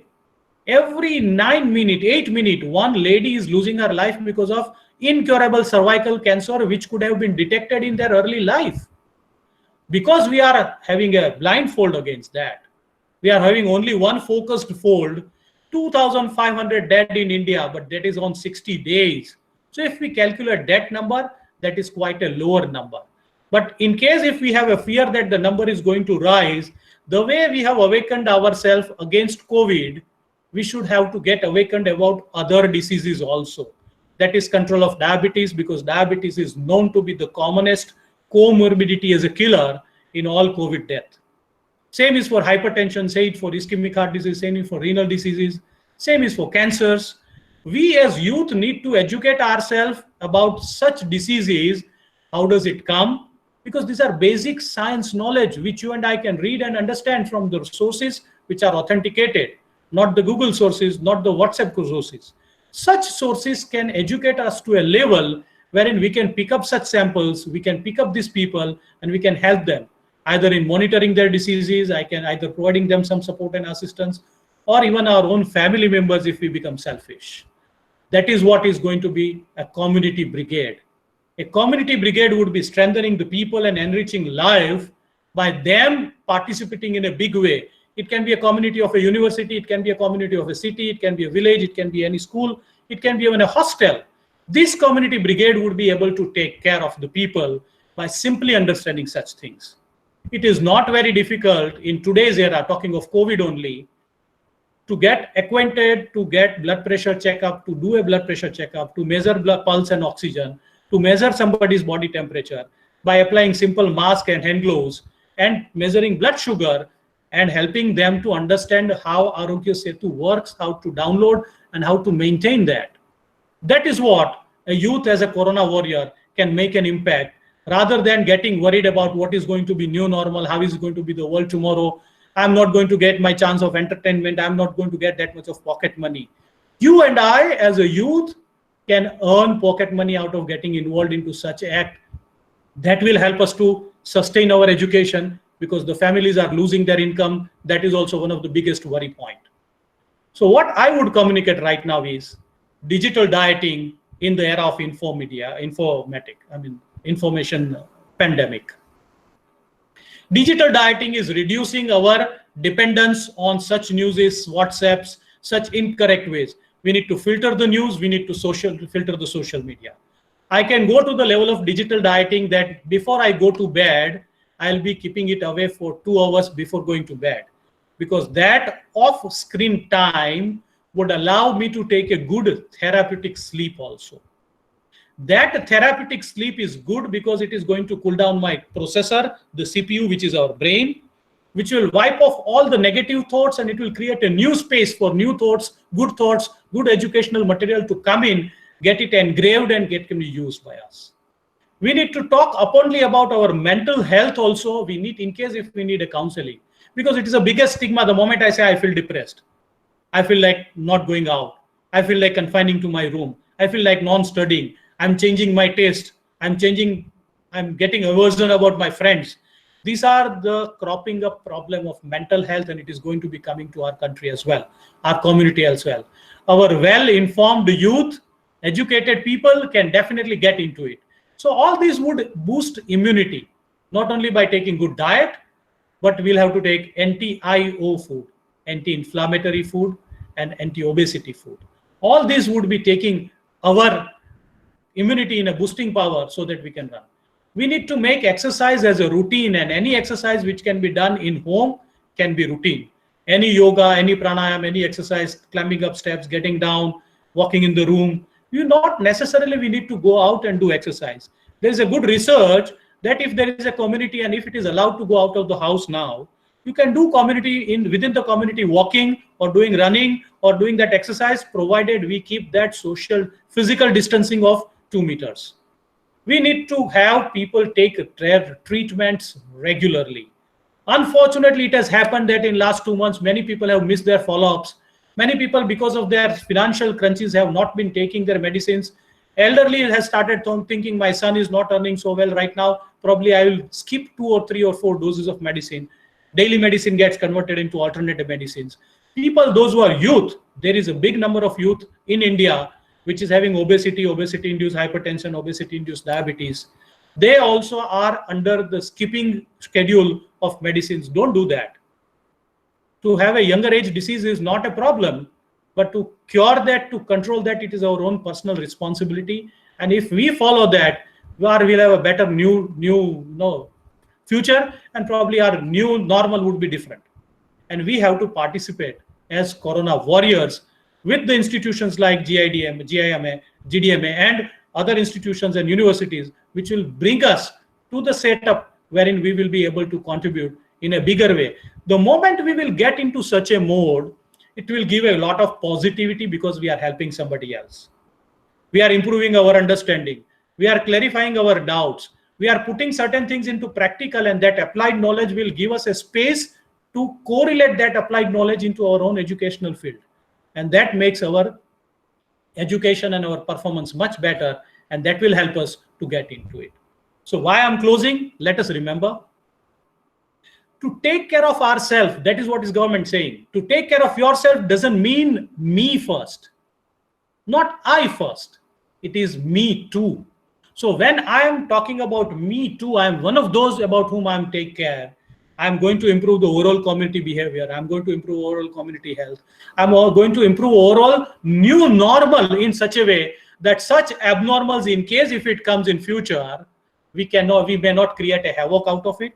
We have created a man-made disaster out of a natural disaster because we did not follow the lockdown norms. We have not followed the guidelines, and we have given many more people out of remaining asymptomatic carrier to become a deceased. So when I talk about caring, I would start caring for not only myself, but for others also. So my message would be, stay informed. Now we are not staying home because the homes will be open soon. The gates would be open soon on a restricted movement. Stay informed and stay safe. Stay healthy and stay happy. It has been well said, the happiness is the ultimate key or the goal we all live for. Thank you so much for allowing me to have a freedom of my time and speak about longer time than what was desirable.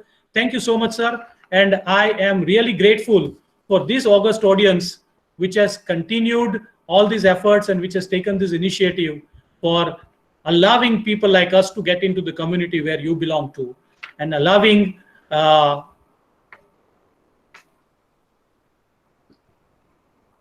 more and more people to come and discuss about such matters so that we can make the youth make better use of it. Thank you so much, sir. Thank you so much, sir, for this brilliant presentation. It was so simple yet so informative. It was indeed an eye-opener for all of us. It was wonderful when you touched upon how in a very simplified manner, how the virus affects us, how it affects all the systems of our body. You also talked about how our brain, Shri Krishna, as you call it, reacts to it in different 5 phases.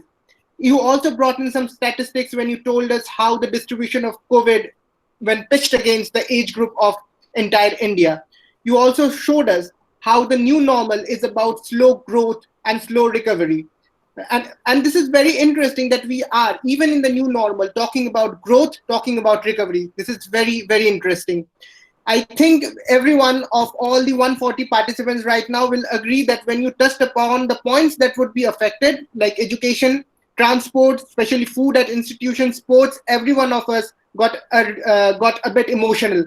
We all went back to our college days or school days and thought that yes, these are the parts that we are actually going to miss. So that was very, empathetic of you, sir. We also talked about learning, unlearning, and relearning in this new era. You talked about how we need to be more educated rather than be literate.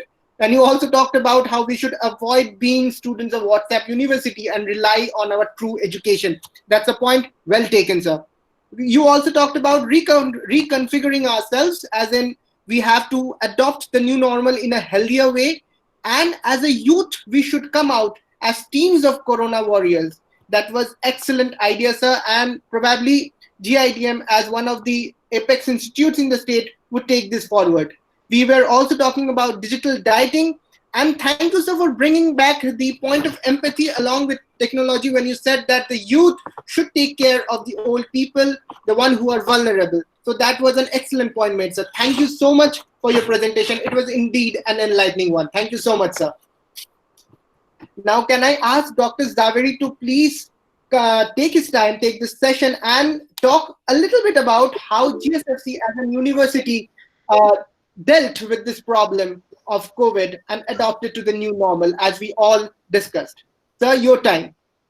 Yeah, thank you very much, Honorable President Shri Taneja Saab, Dr. Parthiv ji. You made an excellent presentation, and probably my area and my discussion would be somewhat very limited to a sector, the sector of education and our experiences. But then we have already crossed almost 1 hour and 10 minutes.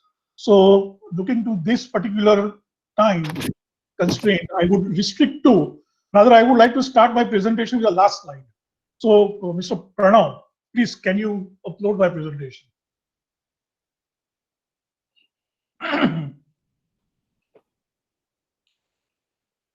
Go to the last slide. Last slide. Number 12. Yeah, 12. Last slide, last. Yes. There, yeah. So, this particular cartoon by R.K. Lakshman that summarizes everything, what the speakers have said, Dr. Parthiv Mehta has said, and we are going towards a life, a new normal life. If I have to give a punchline, then it will be like simple living and spiritual thinking. Probably if we adopt that punchline, then we would be able to fight with Corona or COVID-19. And probably the youth, they have to learn that particular punchline, which is an age-old punchline. We say simple living and high thinking. But I just turn it to simple living and spiritual thinking. And probably where the universities like our institutions will have to play a very important role in creating that sort of mindset about simple living and spiritual thinking. Rather, we have to conduct a lot of training programs and workshops, maybe a new certificate program on that, because that is going to particularly win over our own life in the coming future. Now, I would like to go to the previous slide. Yeah. So, this is something what we have discussed so far, like what is going to be the way forward. Of course, all the presenters have covered this. But when it comes to education, then the new world of teaching and learning, right? So we call it blended learning, so pre-mix, admix. And that new world of teaching and learning is going to create new academic processes. And for that, everybody has to prepare. Teachers have to prepare, students have to prepare, parents have to prepare, the administrators have to prepare. So it is going to impact all of us on this particular new world of teaching and learning. Then it is change of the game. Like, in cricket, from test match, we change the format to one day and then T20. Now that change of format created new rules also. Similarly, here also, we are going to have the new game of life and lifestyle, both. So that will create new rules. And that new rules, I think we have to adopt. Then home atmosphere with formal ambience. I think this is very important, in my opinion, because our own culture, we have relatively larger families and smaller space. Now that's basically, in a way, it may be a constraint where we need to learn, the entire families have to learn how to really be productive from that perspective, because work from home is going to be again a new normal. Then campus with outspread footprints. I think you very nicely, covered, Dr. Mehta, about the life of student in the university or in an institution, canteen, sports, and everything.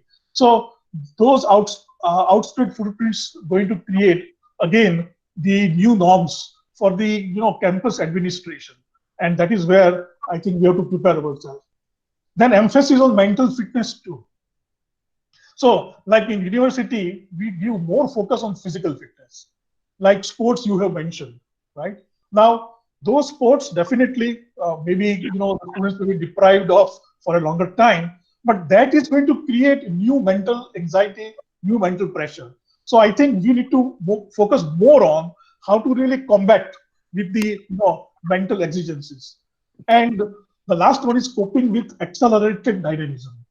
Now, this is going to be very important because life is going to be very dynamic, but it is going to be, there is going to be accelerated dynamism. Hence, I personally feel that every organization, maybe university or maybe non-educational setup, will have to have two groups working simultaneously. One group is working on coping with the existing situation, and another group is simultaneously working on what is happening next. And those two groups, they have to work in coordination in such a way that we are stepping into new normal every time. I personally feel that the new normal is going to be very, very interesting. And maybe after 3-4 years, we'll feel that pre-lockdown period or pre-corona time was an old abnormal. So this is what is about how we are going to face the world. Now go to the previous slide, please. Now see, I'm not getting into a story of GSFC University in detail, right? Which I have narrated in my earlier slides. But these are the lessons, what we have done and how we could do it. And probably these are the lessons. Personally, I feel that there is some universality in those lessons. These lessons will be applied everywhere, in every organization, at family level, and even at an individual level, like attitude to thrive. Now that is going to be very important lesson, because when we started, when we were assessing the future at that time, around 15th or 16th of March, we decided to thrive, and probably that attitude has paid a lot of dividends to us. Second is agility.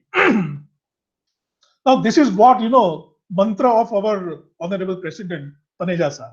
He always says speed, move on fast, and probably that is a very important lesson. Particularly we learned in these corona times that agility plays a very important role in dealing with a particular situation, or particularly in adopting new ways of life.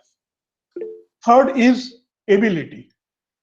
So we continuously, I think we need to assess our ability, our capability, our resources, and wherever we are deficient, we need to build up on those deficiencies, and we need to create ability all the time so that we are able to deal not only physically, not only mentally, but also spiritually. Another important point, I think, avant-garde spirit. It's a French word meaning creative talent or experimentation. Now that is an important lesson, because what we did, probably we experimented with our present infrastructure, and we also guided and trained our students and faculty, and we could do it. Now creative talent is going to be very important, because the challenge is going to be, now that is a part of the new normal, and in every challenge I think the innovation and the creativity could pave the way. So we need to focus on that, and that's an important lesson that I think we need to learn. And the last one is the approach. The important lesson, that approach towards students. If I apply this to a non-academic institution or organization, then the approach towards customer. Now that is going to be again a very important lesson for all of us, that let us not think from an institution perspective or from a teacher perspective, but let us now think from student perspective all the time, because then only we will be able to create the right systems to deliver our education, to satisfy our students, and to build a career. So this is what I would like to summarize in a few minutes. So thank you, sir, Taneja sir, and thank you, Dr. Mehta. Thank you all the speakers, moderators, for giving me this time. Thank you. Thank you, sir, for the wonderful presentation, for highlighting in a very, very short time how GSFC as a university dealt with this entire situation in a wonderful way and have come out rather successfully in its endeavors. It's indeed a great thing to learn for others too. Now the floor is open for questions, and I have two questions already with me. I will pose them to the speakers, and if there are any more questions, without making any trouble to the speakers to answer to the queries, can we have all the questions on the chat boxes, please? And we'll take a look at them and pose them to the speakers.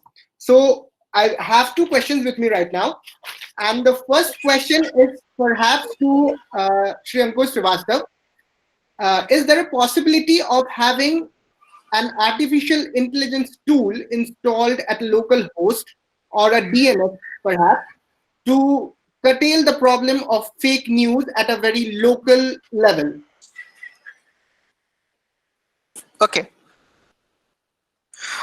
First of all, I've read the entire question, but I think people are confusing with fake news and infodemic.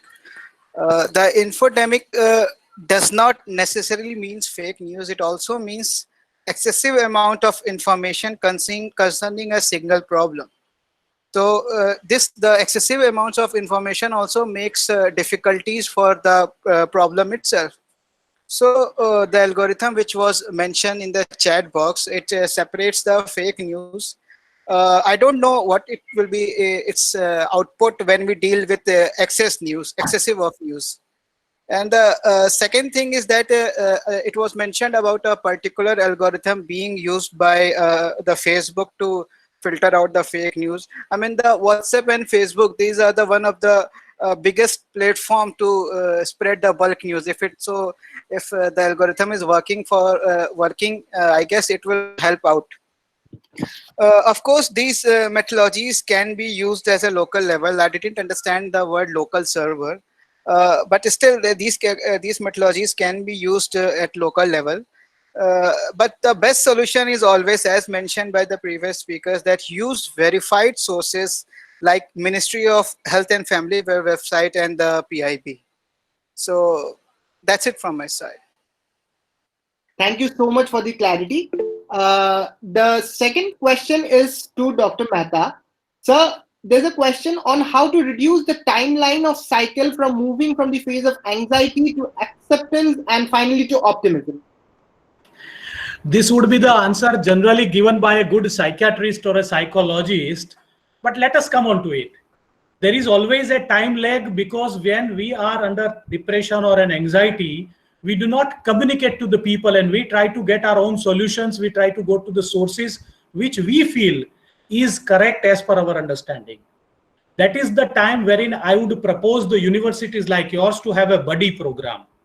Buddy program is a very unique program wherein one student gets a buddy, or 5 students gets a senior buddy, or 5 senior buddy gets a teacher as a buddy, and they would have their own communication channels which would be open, which would be discussing many aspects of it. By having a buddy, it is always good to have a buddy with whom you can share, and you can get the opinion which would be once again framed and based upon, yes, as I have been now corrected by Ankur about infodemic. Infodemic may not be only incorrect information, but correct informations also.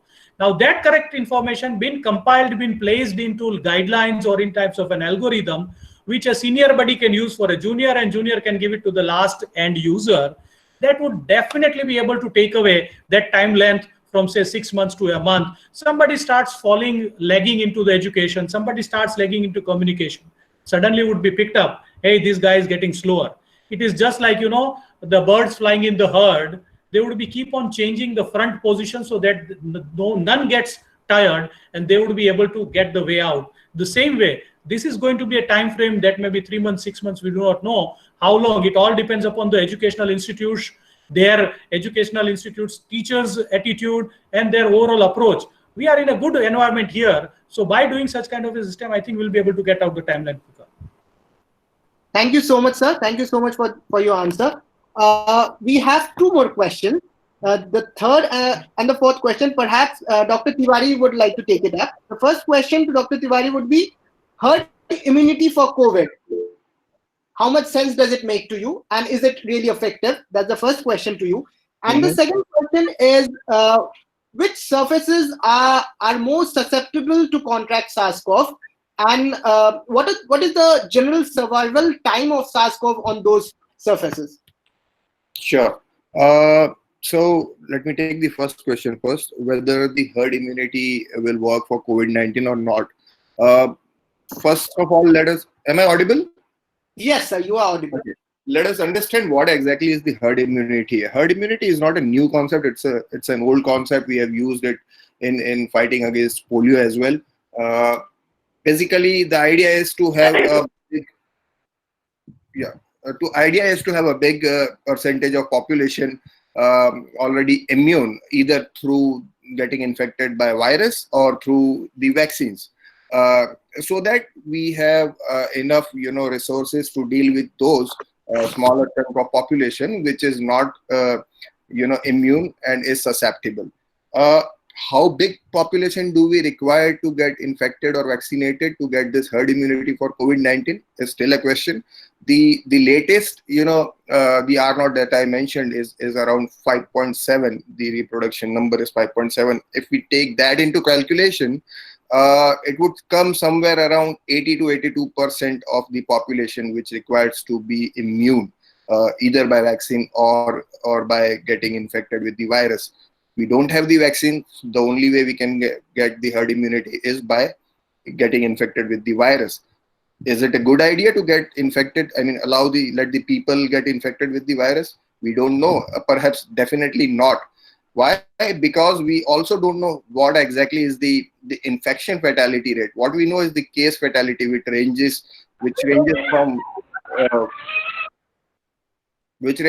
1 to 2% to nearly 12 to 14% in different countries.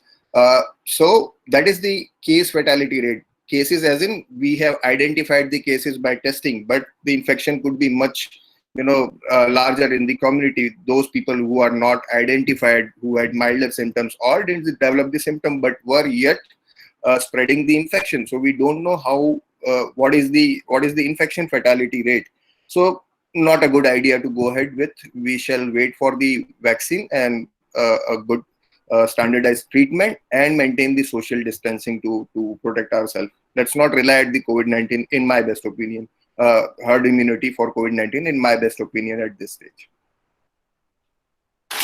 So the second question to you was, which surfaces are more susceptible to contract the SARS-CoV virus, and what are the survival times on these surfaces? Yes.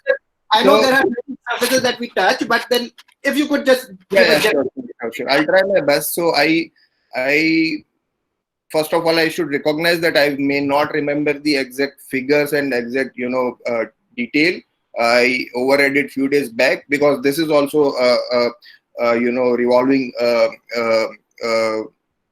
information. Every day there is a new study coming out that the virus could remain alive on such kind of surfaces at this provided environment, as in temperature and humidity and other factors. But in my best understandings, this is called fomite, where the virus can. These surfaces are called fomite, where the viruses can stay for a longer time. It ranges from few hours to days. I guess steel surfaces are the surfaces where the virus, steel and glass are the surfaces where the virus can remain alive for a longer period, as in days. And I'm not pretty sure, but this information must be available. Reliable information must be available on internet. If required, I'll share with the participants. Great, sir. Thank you so much.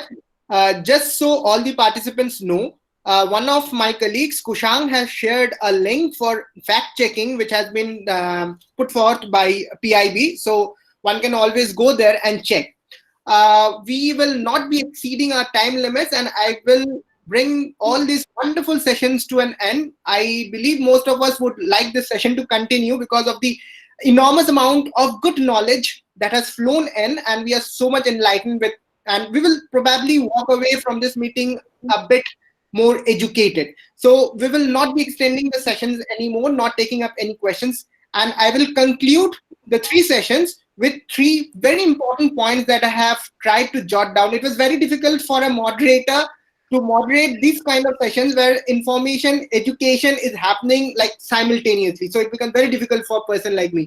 Anyways, I will just mention 3 points, 3 very key important points that I have figured out from all this session. The first one is that the new normal that we are trying to explore rather is something about reorienting ourselves, adapting to the changes, and developing a self-reliance and reconfiguring ourselves. And the best way to do it is, as that has been put forth by Dr. Zaveri, with agility, with a spirit to commit, and with our ability. So we will have to reboot ourselves as well as the community at large.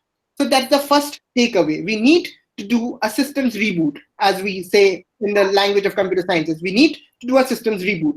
The second is that when we are trying to embrace this new normal, of course, all of us will have to go through these 5 stages: denial, anger, bargaining, depression, and finally acceptance to optimism. And we cannot do it individually, but we will have to come together as a community, hold hands, bring in this factor of empathy. And all of us together with optimism will have to come out warriors of COVID. So youth will have to play a huge role in this. And that's the second point that we'll have to take home. And the third point, which has been very correctly, very, very eloquently put forth by Dr. Mehta, is that we have to realize that COVID is the reality.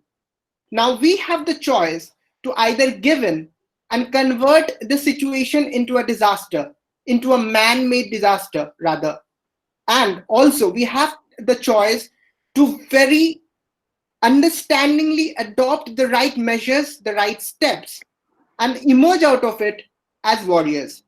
So let's not turn these events into a man-made disaster. The choices are ours. We have been enlightened with a lot of knowledge that we can work upon. So let us not make any bad choices. Let us not make this entire event a disaster. Let's use it to our advantage and think about reorienting to the new normal and coming out as survivors. That would be all from my side as a moderator. I will hand it over to Dr. Shekhawat for the concluding remarks. Thank you so much. No, thank you, Dr. Kanji. I would request Taneja sir to kindly share his remarks. I think sir wanted to share his views.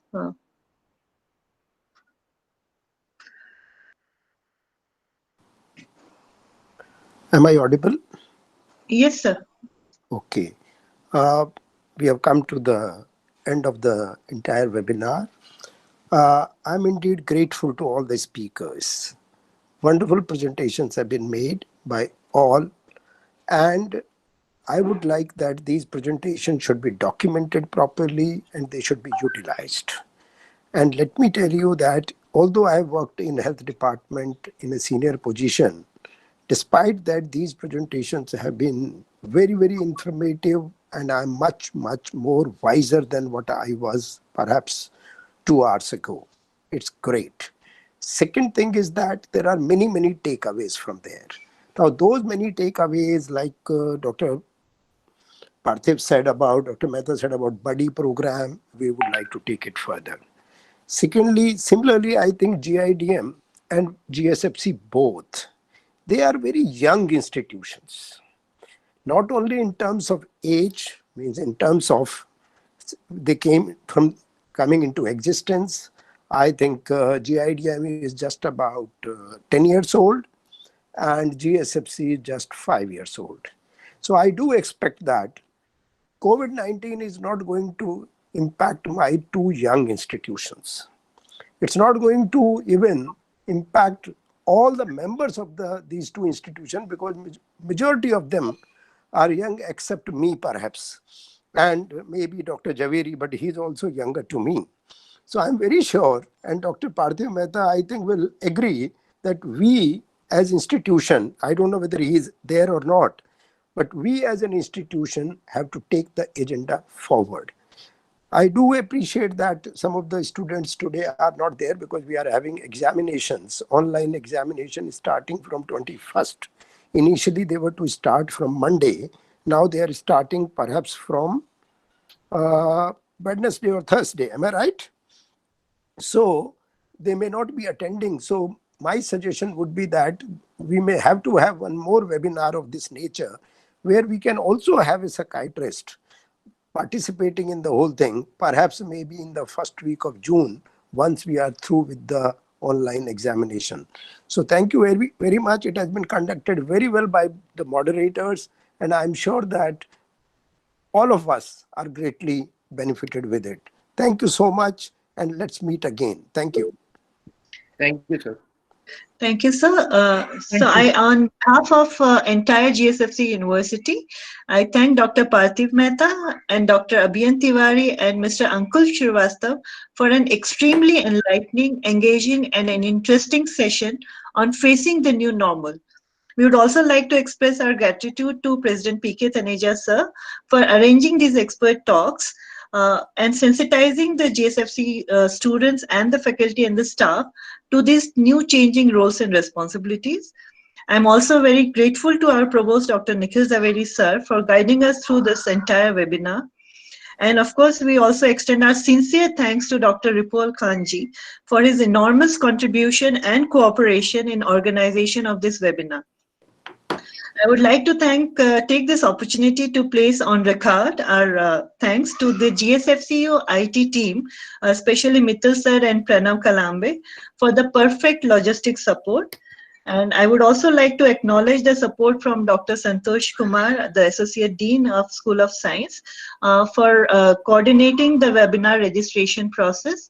And lastly, and most importantly, I would like to thank all the students of GSFC University who attended this webinar, and I hope that they would be sharing the learnings of today's session with all their peers who could not attend the webinar today because of the number constraint that we had. So in the end, I thank everyone for being with us here today, and it had been a great pleasure. So I thank you all. Thank you. Thank you. Thank you.